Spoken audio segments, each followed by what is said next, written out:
Hello, everybody. Welcome to this lovely event. My name is Kai. I'm a member of the social media fleet here at Mysterious Galaxy, and today we're celebrating the release of Ryan Britt's book, Phasers on Stun. Ryan Britt is here with us today. Hey, let's clap. He is an author and a senior editor, and he's one of the nerd culture's most brilliant and most essential commentators, according to Lev Grossman. Ryan is very well versed in Star Trek because he writes about it weekly for Den of Geek and Inverse. Ryan's non-Star Trek writing of his has appeared in VULTURE, Vice, CNN Style, and the New York Times. Really awesome, Ryan. Welcome. Thank you for being here. Thank you. Yeah.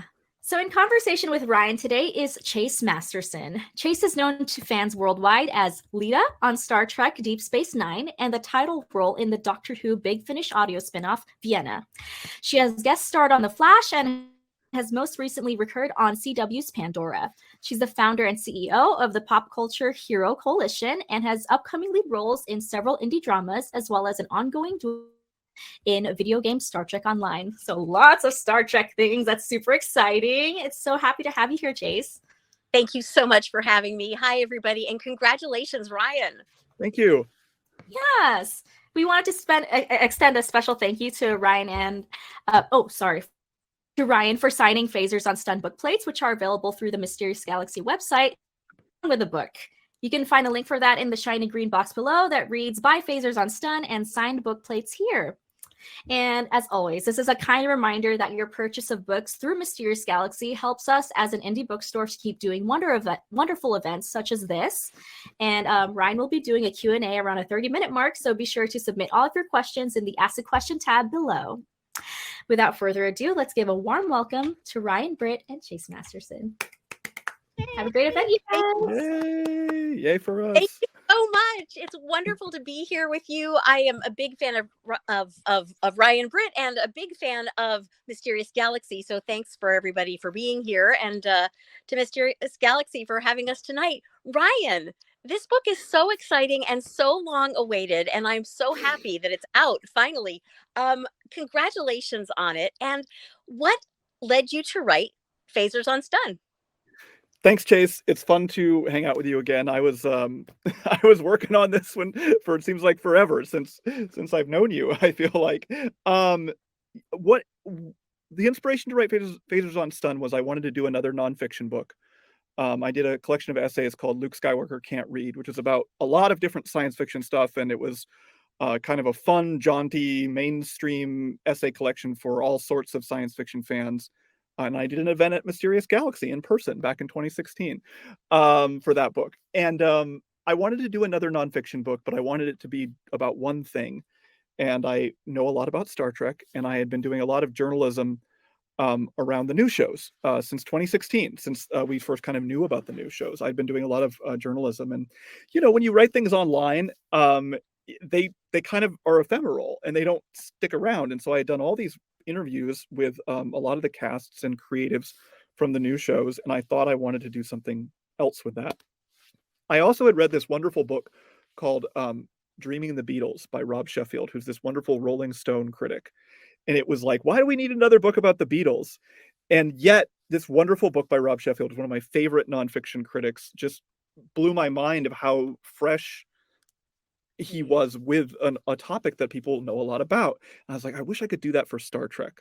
And that was kind of my challenge, was to see if I could make like a really a book that was friendly to everyone about the history of Star Trek. That was not just for hardcore fans, you know, but for, you know, everybody. And so that was some of the inspiration. And then I had to convince my agent and my publisher that it was a good idea.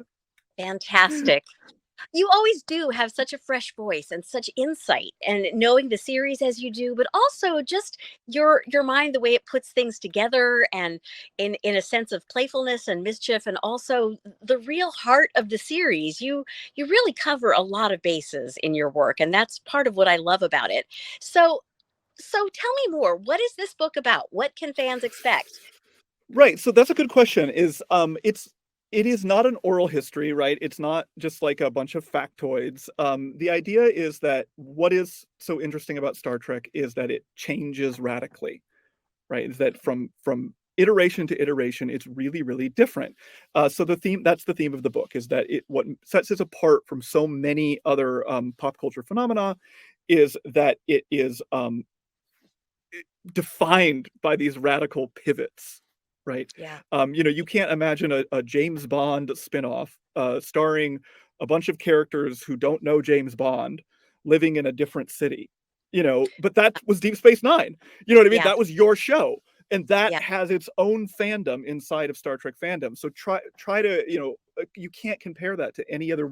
There's a wonderful other franchises, superhero franchises, Batman, Star Wars, Marvel, that do that. But it's hard to imagine something that took as many chances with redefining itself. And you and I are both fans of Discovery and have talked about Discovery on podcasts together before. And Discovery is another great example of that, where it's like wow, I've got my Captain Burnham pin on right now. It's like, wow, here we go, we're going to do this. It's going to be Michelle Yeoh and Sonequa Martin Green, and they're going to be doing something we didn't expect. And so even when it's familiar, it does something really different, and I think that's really interesting. And so then through that is like, oh, well, what does that mean for the real world? And that's where we get into things like, Nichelle Nichols doing recruitment for NASA in the 70s, or we get into the Pop Culture Hero Coalition, which is the wonderful organization that you're in charge of, and all the ways that impacts real people. So those radical changes then lead to positive real world impacts, whether it's Nichelle recruiting women and people of color to the space program, or it's you doing work on anti-bullying, bullying prevention for the Pop Culture Hero Coalition. Thank you. So it's wonderful the way that, again, that you tie in these real world analogies, and also that you understand, as I said, the series so well. You are a fan of every iteration of the series, and you found just real gems in your interviews with so many people. I know that you've interviewed Anson, and that new show is really a hit. Tell me about some of your favorite interviews that you did for this book, either from the long ago casts or the current casts. Well, other than yourself, I mean, you talked to me for an hour about Deep Space Nine, and that was so that was really wonderful. We got to talk a lot about that, and with all the interviews you do, you're always like, you wish you could just copy and paste the whole thing into the book, but you have to sort of put it into a different context. So I loved talking with you. That was one of my favorites. The one I really was blown away by, and I think you may know her from conventions, is Robin Curtis. Yes. Who played Saavik in Star Trek 3 and Star Trek 4. Right. Isn't Robin Curtis a trip, right? So Robin Curtis, if people don't know, played Saavik in Star Trek 3 The Search for Spock and Star Trek 4 The Voyage Home. And I called Robin Curtis like a cold call to interview her for the book. Like, I just found her phone number on, like, she's in the phone book, Yeah. And she and I talked on Zoom twice for about an hour each time. And just so generous. And, the reason I bring up Robin is because she had to step into a role that was, as you know, originated by Kirstie Alley in Star Trek II, The Wrath of Khan. But she was the only person who played a Vulcan who was cast by Leonard Nimoy, and was given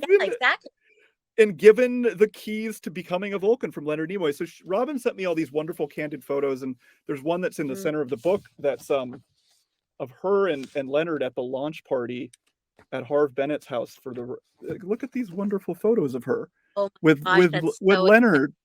And that was just like, to me, that was just an interesting. And so I bet some fans will be like, wow, you sure spent a lot of time on that one chapter. I think it's chapter 9. No, it's chapter 8.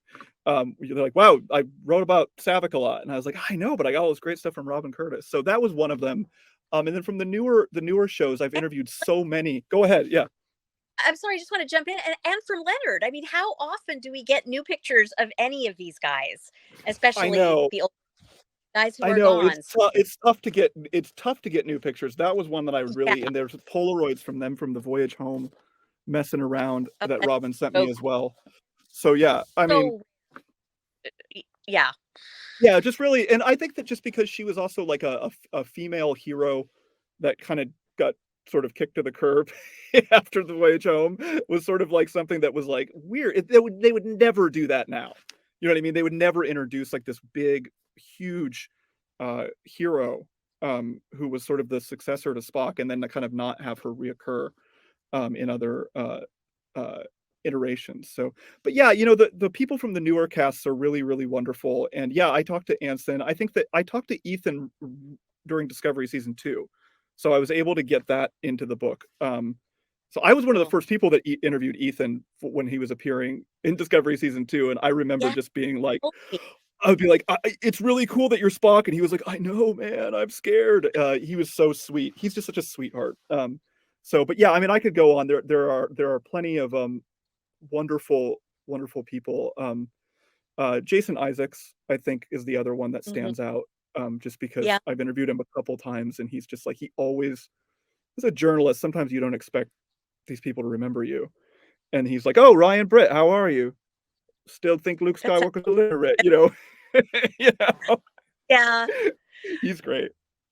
That's very cool. Well, you are extremely well loved. I mean, our paths have crossed so many times through different people, and you do have a great reputation. Knowing this world as well and as long as I've known it, I would say if you weren't writing this book, why weren't you?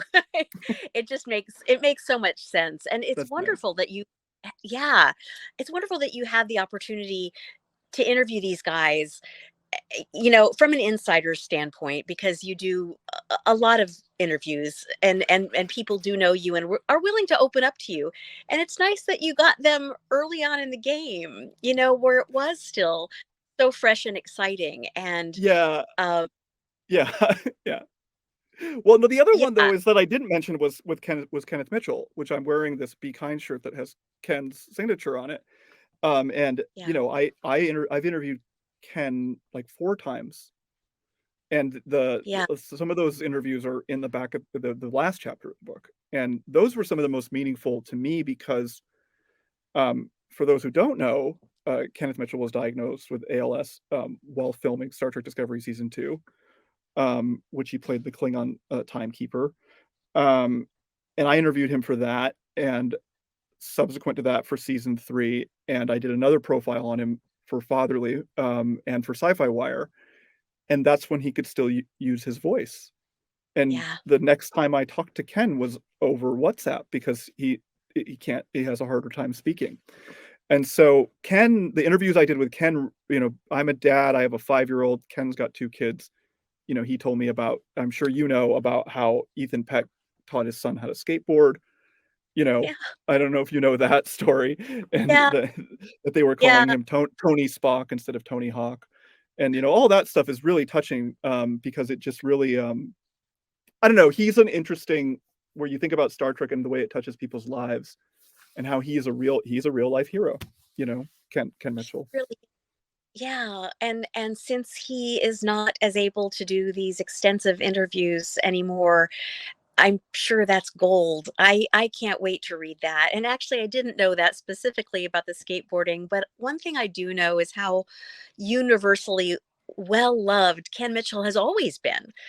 I mean, it was like we just adored him and were just loving on him, all of us, since way before this happened. I mean, he's always been a hero, Well, is yeah, what because I'm he was saying. doing, because I've got one of him with doing one of your events in here. Yeah, You know, yeah, yeah. yeah, So yeah, yeah, exactly. that He would be was a the yeah. So he's definitely, because he's towards the end of the book. I think that would be, I many interviews I did with him are sort of composited into that. yeah. Tell me, what was the most difficult part of writing the book?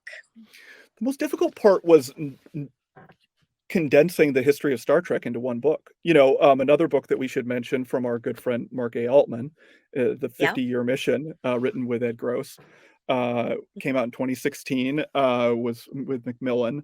It's 2 volumes.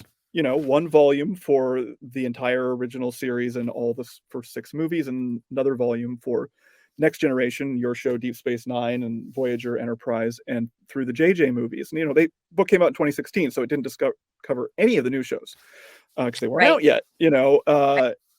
But you know, as you know, Mark and Ed are both mentors of mine. You know, they're thanked extensively in the book, and Mark's quoted. And you know, Mark Cushman, another historian who wrote These Are the Voyages, with these like really in-depth books on the original series. You know, and those are several volumes just on the original show. So I make a joke that there's like 6 books about the making of the motion picture, including Cheryl and Connolly's wonderful book, The First Star Trek Movie. There's also, you know, The Art of Star Trek, the Motion Picture, which came out in 2020. And so it's just like, there's like 6 books on the motion picture. There's numerous books in the original series. So it's like, how do you do that in one book? That was the hardest part, is to say, how many chapters am I going to spend?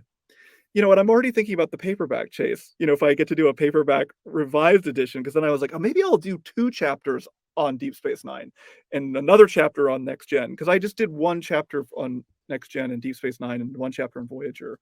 And that was hard, you know, because that was tough, because then it was like, well, what am I gonna say about these?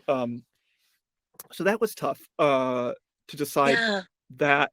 And then it was tough to decide like what I wanted to say about, like, what's the thing that someone's mom or grandma will take away, or someone's boyfriend or girlfriend or significant other, someone's loved one who maybe doesn't really care about Star Trek. What's the one thing they need to know, right? About. So like with the Deep Space Nine chapter, I focused a lot on the representation, because I felt like that was the thing that mattered the most. But I also wanted to talk about how you folks were perceived as the underdog for so long. And you and I had talked about that extensively. And so I wanted to have both of those things. So that's a good microcosm. It's like, okay, that chapter has to, oh, we lost Chase. Oh no. I'll just keep talking. Well, all right, I will say that talking about other things that were hard about the book, about doing the book, were trying to get a hold of some of the Star Trek folks that weren't necessarily easy to get a hold of. You know, William Shatner, I have interviewed twice. But, you know, it's not like it was easy to get a hold of maybe Brent Spiner. But I did end up getting a hold of Brent Spiner, because Brent Spiner was doing a wonderful novel that came out last year called Fan Fiction, which, if anybody's read it, it's literally like Brent Spiner makes this fun house mirror version of the Next Generation cast, and it's like a murder mystery. Anyway, I got to interview Brent Spiner for Fan Fiction, and then you're back. I'm back. I'm sorry. I don't know. I'm suddenly talking about Brent Spiner's weird novel. I'm sorry. I had a cloaking device, so that was awesome. Yeah, it was. Well, or maybe your mirror Chase now, probably. That's it. Yeah. But anyway, I was just talking about another person that was sort of tough to track down, was Brent Spiner. But then I got Brent because he had this great book out called Fan Fiction, and I got to interview him about the book, and then we got to talk about Star Trek, and I got to put some of that in the book. So it was like cool, because like Brent is an author, you know, and he gets it from that perspective. And he's also friends with Jonathan Ames, who's a writer that I know. I mean, I don't know if Jonathan Ames remembers me, but I used to perform and do the Moth storytelling with him back when I was much younger. Oh, we love the Moth. Oh my gosh, I didn't know you had a background with the Moth. I mean, no I wonder. did. You know, it's funny that I had a story at the very first chapter in the prologue, Chase, about how I did a story slam in 2005 at the Moth in New York City. Before there was a podcast, you know, before any of that, it was really cheap. That was where I kind of cut my teeth doing nonfiction. But one of my first ones I did was in October 2005, and I did a story about Star Trek and being a Star Trek fan, and I dressed as Spock on the Moth stage. That is so great. And Andy Borowitz, who was now kind of a New Yorker comedian that people are aware of, he used to host the Moth then, and he knew who I was. Because I always like gripped the mic kind of hard, because I tend to move around a lot when I perform on stage. And so he was just like, he used to call me Mick Jagger because of the way I stood on the mic, but he was like, oh, here comes Spock. And so I had like a Spock get up for a Moth story. I didn't end up putting it in the book because I wasn't sure. It was a little bit too in the weeds, and there wasn't much else to say about it beyond that. Oh Isn't wow! there? Like Yeah. if Mick Jagger and Spock had a baby, that would be Oh you. man, that's such a huge compliment. I think it was just nervous energy. But yeah, I think that like finding the talent was I was kind of answering your question of like finding if Yeah, I couldn't get somebody, like what to do, and a lot of that is just like going through archives and figuring out what quotes you want to use. I found some old TV guides that has some great quotes from Avery, from the beginning of DS9 or yeah. something like that. But yeah, with the new shows though, I kind of had a lot of that because I've interviewed most people from the new shows. That's really cool. That's really cool. So, I asked what was the hardest thing, and I know how hard it can be to get actors. So it's very impressive that you did get so many and such current actors. What, without giving too much away, and I know you've already said a few things that were really special to you, but without giving too much away, what was your favorite part? The favorite moment? Like if you have one favorite moment in this book, don't give it away, but tell us about it. Hmm. This is a I guess totally new question, guys. yeah, I didn't tell Ryan I was going to ask yeah, this. I guess that we were just talking about how I kind of started writing nonfiction from doing The Moth. Okay. So that this is a way of answering Mhm. your question, is that when I decided I really wanted to be a writer, I didn't really know what kind of writer I was going to be. And when I started doing storytelling, that led to sort of being able to do personal essays, right? To be able to take that kind of memoir uh, thing and turn it into essays that I could publish. And I published them in websites that don't exist anymore, that are no longer famous, like nerve.com, that was very much hot in like the mid-aughts. Yeah. Like that was like, it was good money and it was a big deal. And it was like being Carrie Bradshaw. You were like doing, you were New York famous for 3 seconds. We're publishing in the Yeah. Times, publishing essays in the Times. So I always like, I've taught memoir both in New York and in Portland now for like 12 years. So being able to put that into the book, being able to put parts of myself into the book, talking about being a kid, playing Star Trek, talking about holding my daughter and her waking up while I'm interviewing William Shatner. That's in the prologue of the book, that William Shatner is giving me parenting advice while I'm trying to interview him. And that's not something you can, when you publish an interview for a magazine, you can't really put that stuff in because it doesn't really make sense. But It's in a got to book, be about him. it's But got to be yeah. just about him, but when you're doing Yeah. a book and your voice is part of the book.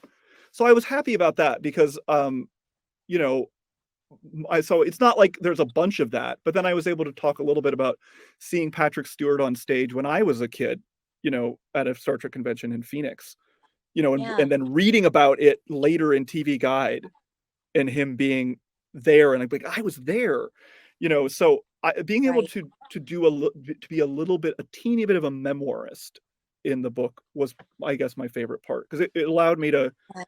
connect with it in a way that sometimes I don't connect with my journalism, Sure. I think that's part of what is so special about Star Trek and why books like this do so well and why people keep turning up and why people keep watching. But I think particularly why people read books like this, because there's still, as much as there's out there, there's still a hunger for those nuggets, those anecdotes, those gems that are so lovely that people can relate to. And there's a point of identification for those, there really is a kind of a Star Trek family out there Yeah, where it when feels someone that has way. when someone has a really transcendent experience like that, or an actor does, as you've recounted in this book, people want to know. It's somehow special to us too because of what bonds us. These stories, this hope for the future. Tell me more about that. What do you think it is exactly that keeps fans coming back?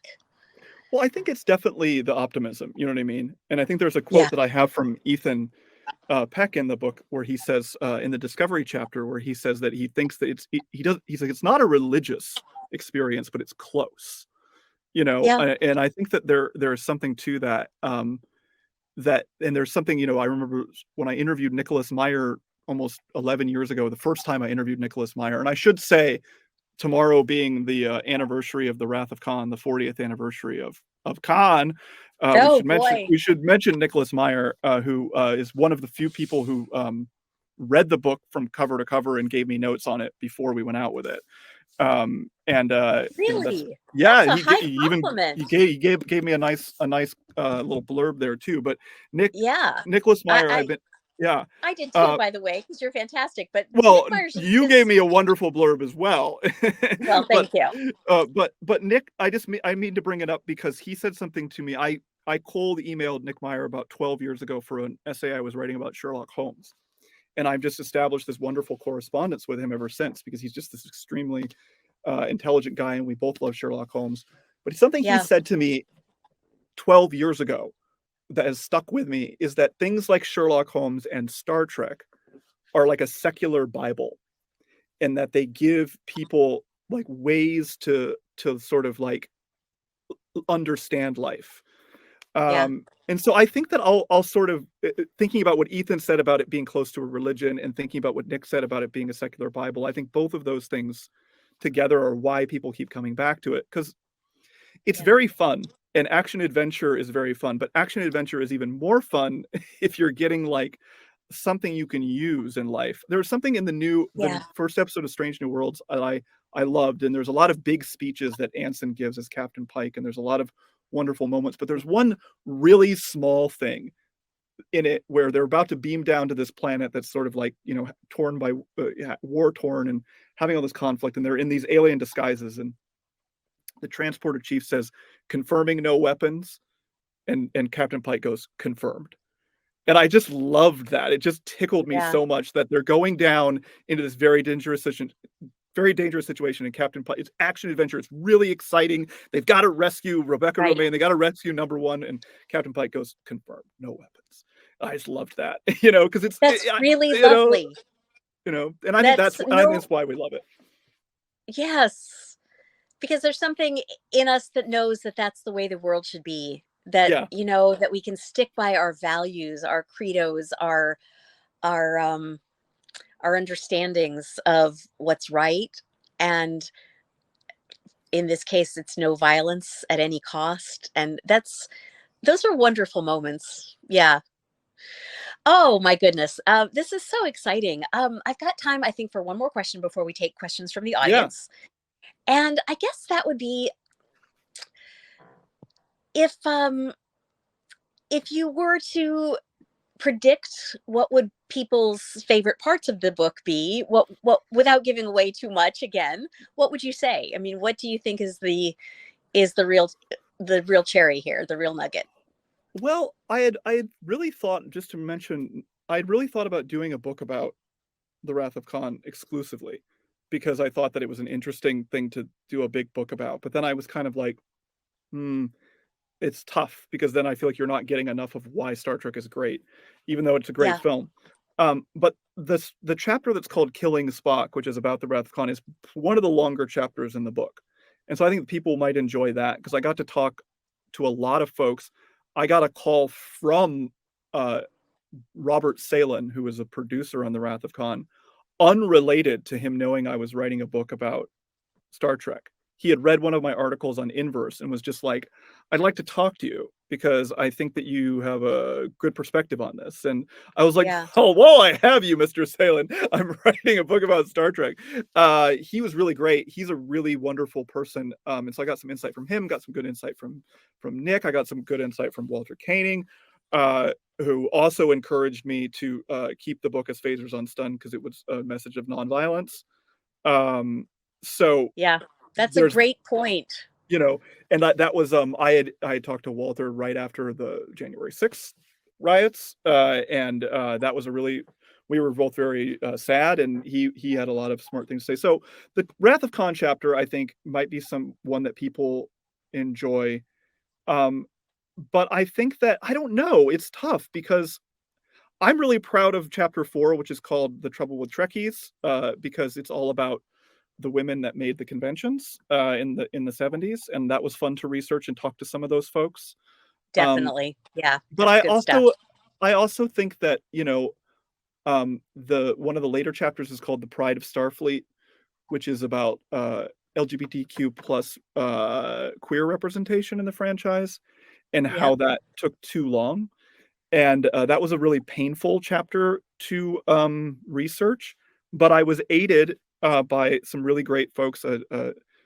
Jesse Earl, who's a wonderful YouTuber that I'm sure a lot of fans are aware of, and they do these wonderful YouTube things on queer representation in Trek and in other franchises. And then this essayist, S.E. Fleenor, who had written about how Seven of Nine had always been queer and sort of non-binary for StarTrek.com, and I reached out to them, and they gave me some great guidance on that chapter. And then Andrew Robinson, you connected me with Andrew Robinson, who played Garrick on Deep Space Nine. I talked to him extensively about how he had played Garrick as gay, and so that, I don't know, that chapter I was pretty proud of, just because it's a really tough topic, and I felt that was where I felt like the Star Trek community the strongest, because I was talking to so many different people to get their perspectives, and talking to Tig Notaro, you know, and who was one of the funniest people alive, you know what I mean? And also just like the fact that in Star Trek sometimes I'm just, I can't believe Tig Notaro's in Star Trek. It's so cool. So smart and so insightful, and has been through so much, and has such resilience. That's really great stuff. So we have a bunch of questions. Should I read some off, or? Yes, if you would. So the first one I've got here is from Rob Pavarnik. I hope I pronounced that correctly. Hi, Rob! Oh, yeah, it says, "Hi, Chase, long time no see, sending love from CT Ryan. I've been a Trekkie since 1966. How did the two of you come to love Gene's vision of the future?" How do we come to love it? Yeah. Chase, you go first. My gosh. Thank you. I mean, first of all, hi, Rob. And yes, you guys, we do know and remember and love you individually as well as a group. Thanks for asking this, Rob. I think, how can you help but love it? Once you really see, well, there's two things. Once you really see how good, how fair and just Roddenberry's vision of the future is, then I believe it blows everything else out of the water. I mean, there's just no room for bigotry and hate and inequity and greed and violence. However, I think what conveys that the best is storytelling. And that is both stories that are on screen. My heart was first stolen by the fact that Spock stood up for Pike. He had no reason to be. I mean, he had plenty of internal reasons to, but on the other hand, he could have been court-martialed, death penalty, all of that. And he did the right thing because he stood up for someone who couldn't stand up for himself. And once you get wind of that, there's just something that takes place inside where that's how to be. And we get to do that. We get to be the heroes that we love on screen. So lest I go on and on about it, which I could, I think it's contagious. And I think the more people who understand that about Star Trek, the bigger the franchise grows. And the more books like this get read, because that's what the world should be. Yeah, I agree with everything that Chase said, and I love that example from the menagerie of Spock sticking up for Pike. I think that my short thing that I'll answer to that question, Rob, is just to say that I agree with what Chase said, and I also feel like that it, and I say this in some version in the book, is that I feel like that the Star Trek family of characters represents sort of like these sort of friends / guidance counselors. You know, I remember talking to Mike McMahon, who's the showrunner and creator of Star Trek Lower Decks, about the sort of 90s optimism of the shows that, like, The Next Generation and Deep Space Nine, the shows that I sort of grew up on. is that those shows sort of presented like just these like really paternal, but not in a weird way, characters that were sort of just wonderful role models. Nicole DeBauer, Esri Dax, said to me that she thought that everybody had like a perfect smile, like ching, and that was sort of like wonderful, and to aspire to be like the people in Star Trek. And I really think that is probably how I came to it. The next question says, is a comment, just hi Chase, hope to see you. Sorry, hi Chase, hope to see you at Pensacon in Pensacola, Florida in February. Big crush. So somebody's going to a convention next year, I guess. I hope to see me there too, and I hope to see you. Yeah, it looks like Mysterious Galaxy, our friends at Mysterious Galaxy are asking, what would you say to convince those who usually don't read nonfiction to pick up a nonfiction book? And I would say that that is a great question. And I was a bookseller before I was a writer. I worked at many different bookstores, Borders, pour one out for Borders, Barnes & Noble, many independent bookstores in New York City. I think that with nonfiction in general, great nonfiction, sometimes you don't have to work as hard to get into it. And sometimes when people are like presented with reading a novel, they put it off because it's like, oh, I have to really get into that. With this, something like this, I think that it's accessible because you can just start reading it at the beginning. You can read it in the middle. It's fine. I think it's easier to begin nonfiction sometimes, is what I would say. I have found that as a reader and as a writer, because the stakes for you as a reader are that you can just put it down, and no one's going to know. So I don't know. That's what I would say, I guess. And also, somebody else I should mention is I'm really a big fan of Chuck Klosterman, who's one of my favorite critics and an inspiration to my writing, and a colleague that I email with back and forth. And Chuck's most recent book is called The 90s, and that's a really fun book. But I was really inspired by a book called Fargo Rock City, which was one of Chuck's first memoirs. And that's a book about heavy metal, and I don't really have an interest in heavy metal, but that book sort of is another touchstone for me with Phasers on Stun. How do you do a book like that that's really fun and accessible? So I would say, if you read Chuck Klosterman or Sarah Vowell, maybe you'll like my book. The next question is, what gave you the passion to dig deeper into Star Trek? I feel like we've maybe answered that a little bit. I think that Chase and I have kind of talked about that a bit already, but I will just say that I guess that the passion was that I felt like a book like this hadn't been done. And I always try to write things that I myself would want to read. And that includes things that I write online. You know what I mean? I'll try to be like, how would I feel about reading this interview or this essay or whatever? So I would say, and I also guess I kind of wrote it for in a way for my wife, who is a casual Star Trek fan. My wife, Mary Britt, who like watches all the new Star Treks with me and turns to me and is like, who's Q again? Or what's a trill? But is sort of like obsessed with the new shows, right? Like could like tell anybody about who Culber is, because she's kind of come to the newer shows with me. So I wrote it towards someone like my wife or my editor at Penguin, Jill Schwartzman, whose favorite episodes of Star Trek were from Deep Space Nine and didn't know as much about the rest of the franchise. So the passion, I guess, was to write a book that was interesting to someone, even if they weren't like a mega fan. So that would be that question. Are you going to continue deep dives for Star Trek? Are you planning also on making nonfiction books on other fan favorite sci-fis? Ooh, wonderful question. Yes, I will continue. I will continue to do deep dives on Star Trek. I had an interview today with actress Gia Sandhu, who plays T'Pring on Strange New Worlds. That I'm interviewing and writing up new things on Star Trek all the time, covering all these things as a journalist. I've interviewed almost everybody from Strange New Worlds so far. Bruce Horak I got to interview recently, who plays Hammer, the new engineer. So yeah, I'll continue to do that. And in terms of favorite sci-fi franchises, I'm glad you asked that. I'm in the middle of writing a book about Dune called The Spice Must Flow. which comes out from the same publisher, from Plume Dutton, next October 2023. So I will be writing a new book about Dune while they are filming a new Dune movie. So I'm in the midst of researching that right now. I got to talk to Timothée Chalamet and Denis last year, and I had some things in the magazine feature that I didn't use, and I thought it would be exciting to do a Dune book. And so it's very different than doing the Star Trek book, and it's very hard.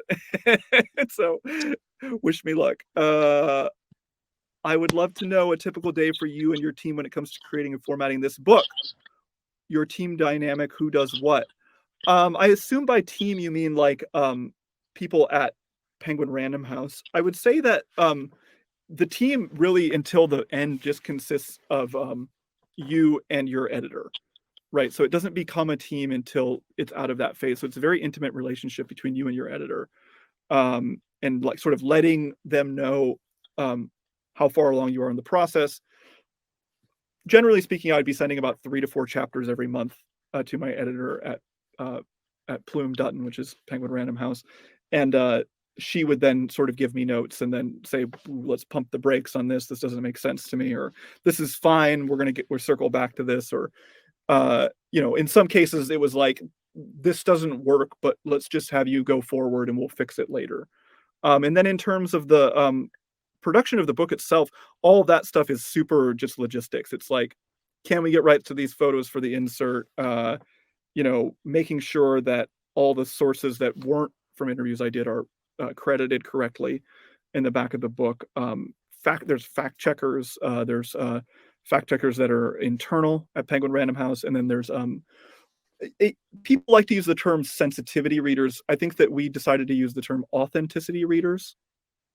So then hiring authenticity readers, people that are paid to look at the book from the perspective of someone who's a person of color, someone who's queer, and say, okay, here are the red flags. Here are things that you might not. So that I find to be that was a wonderful process because I got to work with some folks that got to see the book and have me look at the book in a different light, and then that made the book better. So I hope that answers that question. What are your plans for next project? Dune, Spice Must Flow, October 2023. Hopefully it'll be on bookshelves when the Dune Part 2 comes out. I just got to do an email interview with Sharon Duncan Brewster, who played Liet Kynes in the film, and she was really cool. I'm interviewing a bunch of people for that and doing a lot of archival research, which involves calling up librarians and asking them to scan things for me from Frank Herbert's letters. So that's what I'm doing right now. Were you the one who determined the layout of the pages, or is that someone else on your team? It's books are typeset generally by the publisher, so I'm working in a Word doc, and then they kind of decide how it looks. That would be like the typesetters and the designers. When you get into a publisher like Penguin Random House, it's a bit of a machine, and so you don't. Even Jill, my editor, has less say in that kind of thing. So they kind of send it back to you, and are kind of like, do you like this? I got some say on the cover, and so I got to. They sent me a bunch of suggestions, and the Spock kind of drawing that ended up being the cover is what we settled on. But he was originally not surrounded by this rainbow, so I will take credit for suggesting the rainbow, because the rainbow was in a different design. Well, they had a different design that was this live long and prosper hand that was surrounded by the rainbow, and I said, can we put the rainbow around Spock? And he's got a rainbow, and I thought that was really cool. So I got some input there, and then with the photographs, I asked people for some of them. Gerald Guron, who is this archivist, has these great photos from the original series, which have appeared in other books too. But the way we got those was because Paramount Desilu didn't copyright the behind the scenes photos in the 60s, and so those entered the public domain. So then somebody runs that. So that's why I'm able to have those. And then cool. And some of the other photos got from Getty, had to pay for some of those, got some from Robin Curtis, got some from you, Chase, these wonderful photos from Star Trek Day that were taken by Chase. Yeah. So that's how those you. got in there. Did you create the book on what you personally wanted to see in it, or did you base it off what others have told you they wanted to see? More of the former, of things that I wanted to see, the kind of book that I wanted to read. I always try to write the kind of book I would want to read, and that's why I mention authors I really love.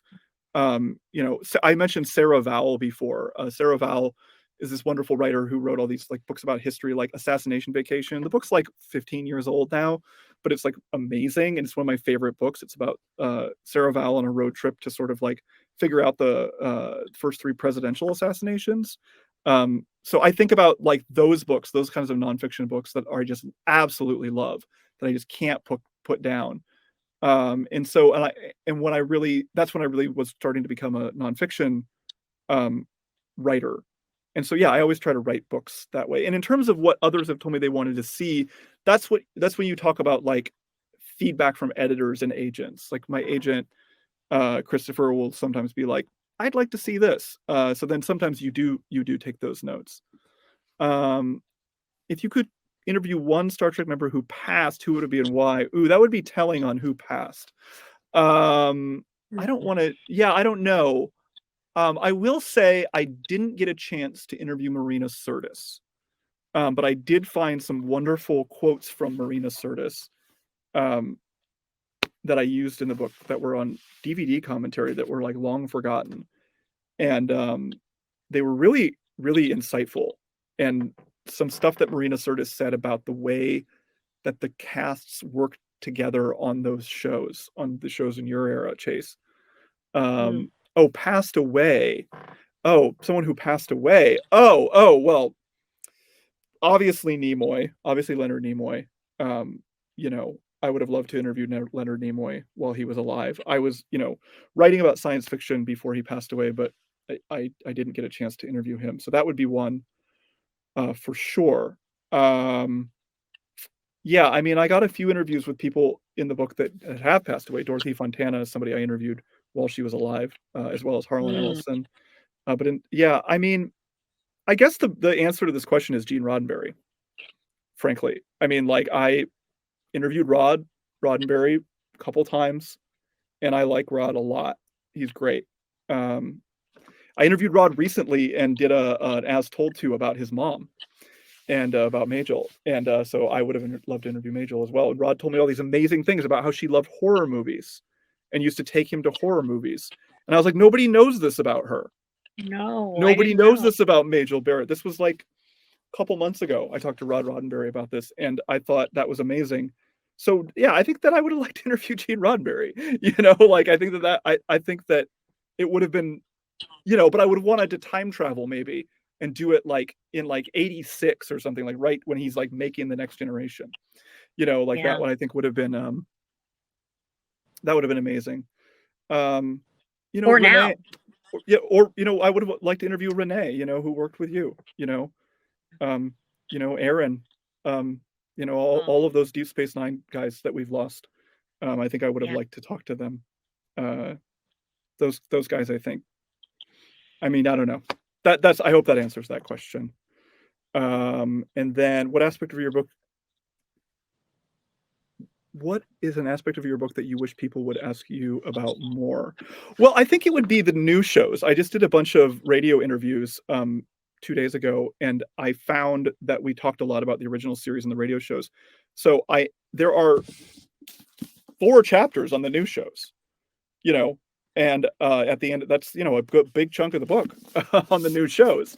And I think that one selling point of my book, I would like to think, is that when we think about the radical change that Star Trek has undergone, it's undergone radical change in the past 5 years, since 2017, with Star Trek Discovery and Star Trek Picard and Lower Decks and Prodigy, Strange New Worlds. And that's just truly astounding, that change. So, one of my favorite people involved with contemporary Star Trek is Michael Chabon, who was the co-creator and showrunner of Picard season 1, and also wrote several of the short treks, including the short treks Q&A, which starred Ethan Peck and Rebecca Romaine. And Michael, for those who don't know, is a wonderful novelist. He's currently working on a Netflix version of the Amazing Adventures of Cavalier and Clay, which was his Pulitzer Prize and Hugo Award-winning novel from the year 2000. But, I just love his nonfiction as well. He has a great book called Maps and Legends, which is about sort of how to write. And I've interviewed him many times, 3 times, I guess, if that counts as many. But he and I follow each other on social media, and I just love him. He is such a smart, generous guy. I remember interviewing him about about Q&A, about the short treks about Spock and Number One, and a lot of that stuff is in the beginning of the book about what Michael Chabon did to sort of reconcile Number One and make her a feminist icon and not just a rough draft of Spock in the new canon. And his insights on that are just great. And he's just the best. That's so cool. I think that's all the questions. Chase, can you tell us a little bit about how we can support the Pop Culture Hero Coalition? Oh, that's so lovely, Ryan. First, I want to say thank you for asking that. And you've always been so wonderfully supportive of this nonprofit. So in 2013, I founded Pop Culture Hero Coalition to be the first ever nonprofit to use stories from Star Trek and other pop culture to teach mental health skills and therefore end bullying and end racism and misogyny and other forms of hate. So we started out to simply work on ending bullying in all its forms. And we realized that at the bottom of that issue is mental health, because people who are mentally healthy don't bully each other, don't oppress each other. People who are mentally healthy support and uphold and cherish and celebrate and promote each other's human rights. So that is our focus now. And I'm happy to say that we have become the mental health nonprofit for YMCA of the USA nationwide for children and parents. Our program is extremely strong, and I'm grateful to serve as the founder with Carrie Goldman and also the CEO. And we're moving and shaking. We're doing some amazing things. We've got mental health comic books for LGBTQIA plus kids to support their identity. We've got mental health books for to help children with cancer navigate depression, anxiety, loneliness, and fear. But I want to tell, just if I may, just maybe one more minute about the shirt that Ryan is wearing and what it's led to. So we've had some actors design their own shirts. And what that is, it's for our Be Kind campaign. And a great deal of the way that we financed creating this curriculum is with the Be Kind campaign and these t-shirts. And go ahead and show your shirt. It's people just pitch in $25 for a shirt that says Be Kind. And some of them are tied to specific actors. Ken designed this shirt. And so we had an incredible partnership developed recently with an LGBTQIA plus center in Minneapolis.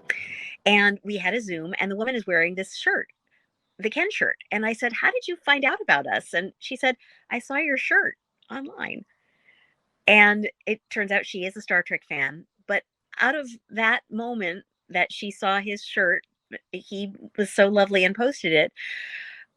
This whole partnership has started, and we are now supporting hundreds and hundreds of LGBTQIA plus kids and their mental health in navigating what's going on in this country, in Texas and Florida and 9 other states. And so it's really wonderful to be a part of promoting Roddenberry's vision of IDIC to make this a world where we can all live long and prosper. And if you'd like to know more about our work or support, you can go to popculturehero.org or bekindmerch.com .org, bekindmerch.org. And we'd love your support. I'm a volunteer CEO, just to let you know. None of this is for me. But it's really exciting to see the lives being changed. So people say we're saving lives. So that's nice. So thank you for asking. Thank you for sharing this moment, Ryan. And yeah, of course. No, I mean, yeah. Also, the shirts are truly amazing. They're my favorite. They're nice and soft too. they're nice Yeah, and soft. thank They're you. good shirts. Yeah. And Yeah. it's Yeah. it's like, as somebody who has a little one, I think who, people that care about young people, sometimes the young people get a little left behind, in this adult world, which is something that, Well, yeah, I think Star Trek talks about sometimes, and it's nice to have young people not be getting left behind. It's really great. if everyone left behind physical and psychological violence, we'd have a different world. Yeah. And so that's what we're trying to make. Youth mental health is really rock bottom right now. So yeah, thank you for Yeah. sharing this, Ryan. I No appreciate it. problem. Of course.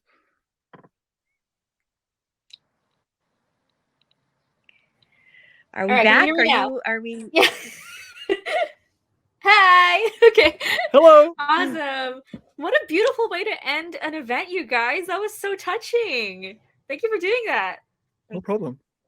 Thank Yeah. you. Well, again, congrats on your book, Ryan. It's really exciting, and you're such a heartful writer. I'm sure Thank this you. is gonna go over really well. I hope so.